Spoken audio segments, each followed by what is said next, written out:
The market is saturated with people that have degrees. It is not saturated with plumbers. Plumbers are in demand. Trades are in demand. I personally have not gone one day unemployed.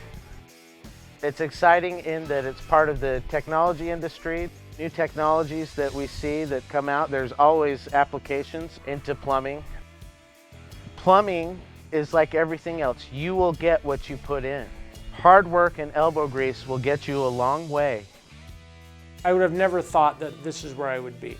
Not in my wildest dreams. I am the Vice President of Operations here at Superior Water and Air. I am responsible for all of the day-to-day operations of the company.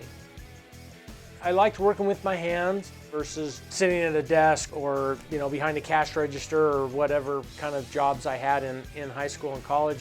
And I liked the fact that I didn't have somebody looking over my shoulder. Even as a relatively new guy, kind of your own boss. And if you had asked me back then, I would have just thought, well, I'll just keep being a plumber. I mean, I love the work, I like the guys I work with, I like interacting with customers. And if that had been my path, I'm sure I'd be just as happy as I am. What I like most about my job is the people. We're in the people business.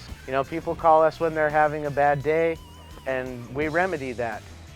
We're not just practicing plumbing, we're practicing smiles.